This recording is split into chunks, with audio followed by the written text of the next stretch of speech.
এর আগে আমি একটা ভিডিও দিছিলাম যে কার্টনের ভিতর থেকে আমি বাইরে হয়েছিলাম, ওইটা ছিল একটা কার্টন।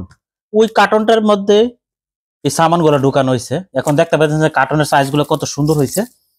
তাই 150 জন যাইবেন বাড়িতে, এরকম সাইজের কার্টন নিয়ে যাবেন। যখন বিমানে যাবেন, দেশের উদ্দেশ্যে যখন রওনা দিবেন, কারণ অনেকে দেখি কার্টন কিনা সেটা কি করেন, একটা কিনে আনে, আইনা বড় হয়ে গেছে এটার কার্ডে সিরে ফালা আবার গিয়ে কিনেন, ডাবল ডাবল টাকা খরচ হয়। তাই ডাবল ডাবল টাকা যত না খরচ হয়, এই তো দেখতে পাইতেছেন কার্টনটা সাইজটা দেখতে পাইতেছেন।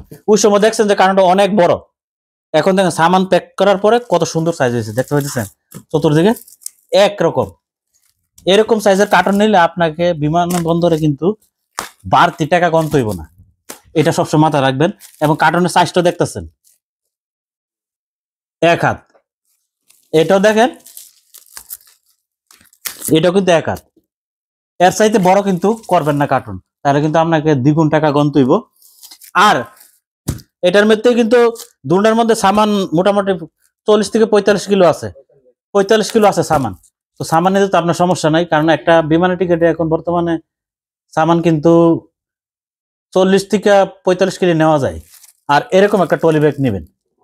আর সম্পূর্ণ ভিডিওটা বেশি বেশি করে শেয়ার করবেন, যাতে সকল প্রবাসীদের উপকারে আসে।